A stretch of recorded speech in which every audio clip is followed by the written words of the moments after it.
CA classes में आप लोगों का स्वागत है। अपनी क्लास को शुरू करते हैं। आज की क्लास में हम देखेंगे BA, BSc, BCom, BBA second semester examination 2023। Subject है आपका एजुकेशन, पेपर है आपका माइनर एजुकेशन का माइनर पेपर जिसका नाम है फंडामेंटल्स ऑफ एजुकेशन। तो आज की क्लास में हम माइनर पेपर एजुकेशन जिसका नाम है फंडामेंटल्स ऑफ एजुकेशन के 2023 में जो भी प्रश्न पूछे गए थे उसमें से जो राइट ऑप्शन है उसको डायरेक्ट हम देखते हुए आगे बढ़ेंगे। तो हमारे पास जो बुकलेट सीरीज़ है वो बुकलेट सीरीज़ डी है। तो चलिए हम क्लास को शुरू करते हैं। इसमें आपको समय 1.5 घंटे का मिला था और इसमें प्रश्नों की संख्या 75 है और एक प्रश्न के लिए 1 अंक का निर्धारण किया गया है। इसमें कोई निगेटिव मार्किंग नहीं है। तो चलिए हम डायरेक्ट प्रश्न को पढ़ेंगे और इसके बाद राइट ऑप्शन को चूज़ करते हुए आगे बढ़ेंगे। पहला प्रश्न है, रिपब्लिक ग्रंथ किसने लिखा? तो रिपब्लिक जो ग्रंथ है इसको प्लेटो ने लिखा। अगला प्रश्न है, हम अपने नगर या कस्बे को अपना खालिस्तान समुदाय कहते हैं। तो हम अपने नगर या कस्बे को अपना स्थानीय समुदाय कहते हैं। अगला प्रश्न है, इसमें फर्स्ट ऑप्शन आपका करेक्ट हो जाएगा। अगला प्रश्न है, भारत में प्रसारण की शुरुआत कब हुई थी? तो भारत में प्रसारण की शुरुआत 1927 में हुई थी, इसलिए फर्स्ट ऑप्शन आपका करेक्ट हो जाएगा। अगला प्रश्न है, निम्नलिखित में से कौन सा स्थानीय साधन नहीं है? तो पुस्तकालय है, नदी है, ग्राम पंचायत है, लेकिन पर्वत ये आपका स्थानीय साधन नहीं, इसलिए फोर्थ ऑप्शन आपका करेक्ट हो जाएगा। अगला प्रश्न है, क्यूरिकुलम शब्द की उत्पत्ति किस भाषा से हुई है? तो क्यूरिकुलम जो शब्द है इसकी उत्पत्ति लैटिन भाषा से हुई है, इसलिए थर्ड ऑप्शन आपका करेक्ट हो जाएगा। अगला प्रश्न है, स्वतंत्रता की अति है, तो स्वतंत्रता की जो अति होती है ये खतरनाक होती है, इसलिए फोर्थ ऑप्शन आपका करेक्ट हो जाएगा। अगला प्रश्न है, राष्ट्रीय जीवन में शिक्षा के कौन से कार्य हैं? तो राष्ट्रीय जीवन में शिक्षा के राष्ट्रीय एकता है, भावनात्मक एकता है, राष्ट्रीय अनुशासन है, इसलिए फोर्थ ऑप्शन आपका करेक्ट हो जाएगा। अगला प्रश्न है, कुरिकुलम शब्द के अंतर्गत होने वाली उत्पत्ति किस शब्द से हुई है? कुरिकुलम शब्द के अंतर्गत होने वाली उत्पत्ति जो है क्यूरेर से हुई है, क्यूरेरे से हुई है, इसलिए थर्ड ऑप्शन आपका करेक्ट हो जाएगा। अगला प्रश्न है, शिक्षा का अंग्रेजी रूपांतरण क्या है? तो शिक्षा का अंग्रेजी रूपांतरण एजुकेशन है, इसलिए फर्स्ट ऑप्शन आपका करेक्ट हो जाएगा।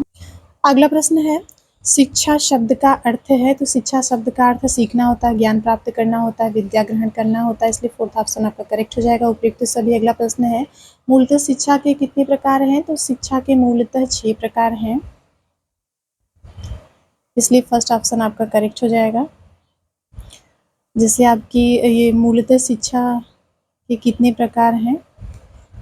तो शिक्षा के 6 प्रकार हैं, जैसे सांस्कृतिक शिक्षा हो गई, या फिर शिक्षा का सांस्कृतिक मूल्य है, नैतिक मूल्य है, निजी है, आदर्श है, आध्यात्मिक है, सामाजिक आदर्श है, सार्वभौमिक मूल्य, ये सब शिक्षा के मूल्य हैं। अगर यहाँ पे प्रश्न समझ में ना आ रहा हो तो यहाँ पे देख सकते हैं how many types of value education are there. तो मूल्य शिक्षा के कितने प्रकार हैं? यहाँ पे ये पूछा गया है कि वैल्यू एजुकेशन मूल्य शिक्षा के कितने प्रकार हैं? तो मूल्य शिक्षा के 6 प्रकार हैं। अगला प्रश्न है, स्टोला किस भाषा का शब्द है? तो स्टोला आपका यूनानी भाषा का शब्द है, इसलिए सेकंड ऑप्शन आपका करेक्ट हो जाएगा। अगला प्रश्न है, राज्य शिक्षा का साधन है? तो राज्य शिक्षा का औपचारिक है, फर्स्ट ऑप्शन आपका करेक्ट हो जाएगा। विद्यालय को समाज का वास्तविक प्रतिनिधि होना चाहिए, यह कथन किसका है? तो विद्यालय को समाज का वास्तविक प्रतिनिधि होना चाहिए, यह कथन डीवी का है, इसलिए फोर्थ ऑप्शन आपका करेक्ट हो जाएगा।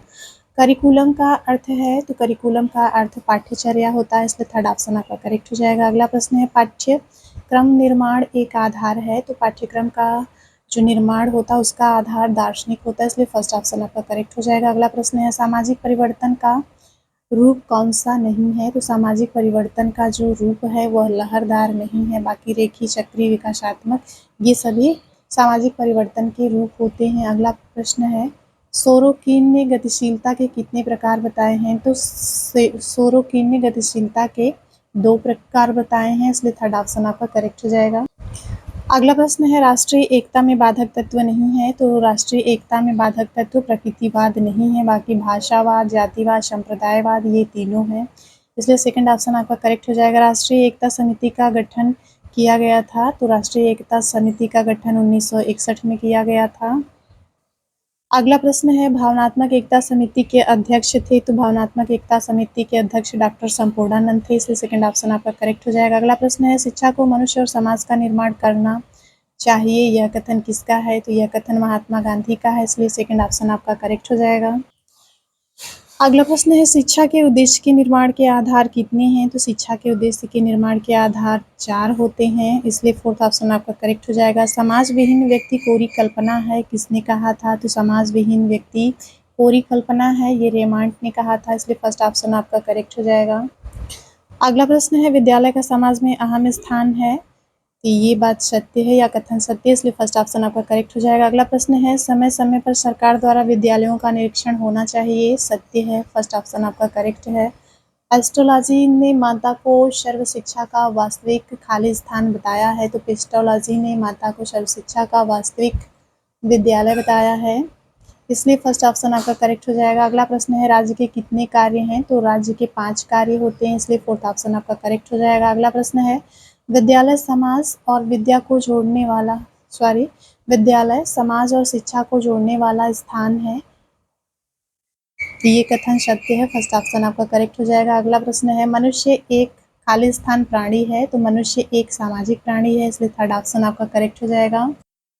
अगला प्रश्न है शैक्षिक उद्देश्यों की प्राप्ति में सहायक है, तो शैक्षिक उद्देश्यों की प्राप्ति में पाठ्यक्रम सहायक है, इसलिए फर्स्ट ऑप्शन आपका करेक्ट हो जाएगा। अगला प्रश्न है प्रकृतिवाद पाठ्यक्रम का आधार मानता है, प्रकृतिवाद पाठ्यक्रम का आधार बालक को मानता है, इसलिए फर्स्ट ऑप्शन आपका करेक्ट हो जाएगा। अगला प्रश्न है कुरेरे का अर्थ है, तो कुरेरे का अर्थ है दौड़ का मैदान, इसलिए फोर्थ ऑप्शन आपका करेक्ट हो जाएगा। अगला प्रश्न है अनुशासन का नवीन दृष्टिकोण खाली स्थान के रूप में है, तो अनुशासन का नवीन दृष्टिकोण स्वशासन के रूप में है, इसलिए थर्ड ऑप्शन आपका करेक्ट हो जाएगा। अगला प्रश्न है भारतीय गणतंत्र की मूल विशेषता है, तो भारतीय गणतंत्र की मूल विशेषता है एकता, इसलिए सेकंड ऑप्शन आपका करेक्ट हो जाएगा। अगला प्रश्न है समानता की बात किस अनुच्छेद के अंतर्गत की गई है, तो समता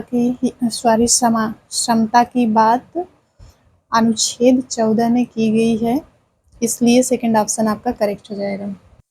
अगला प्रश्न है शिक्षा शब्द की उत्पत्ति किस भाषा से हुई है, तो शिक्षा शब्द की जो उत्पत्ति है ये लैटिन भाषा से हुई है, इसलिए थर्ड ऑप्शन आपका करेक्ट हो जाएगा। शिक्षा को त्रिमुखी प्रक्रिया किसने बताया है, तो शिक्षा को त्रिमुखी प्रक्रिया जॉन डीवी ने बताया, फोर्थ ऑप्शन आपका करेक्ट हो जाएगा। शिक्षा कौन सी प्रक्रिया है, तो शिक्षा आजीवन चलने वाली प्रक्रिया है, इसलिए फर्स्ट ऑप्शन आपका करेक्ट हो जाएगा। शिक्षा किस धातु से मिलकर बनी है, तो शिक्षा जो है शिक्ष धातु से मिलकर बनी, इस फर्स्ट ऑप्शन आपका करेक्ट हो जाएगा। स्कूल शब्द की उत्पत्ति किस भाषा के शब्द से हुई है, तो स्कूल शब्द की उत्पत्ति आपका यूनानी भाषा से हुई है, ये आप लोग जानते हैं, जो कि ऑप्शन में नहीं है, इसलिए फोर्थ ऑप्शन आपका करेक्ट हो जाएगा, इनमें से कोई नहीं।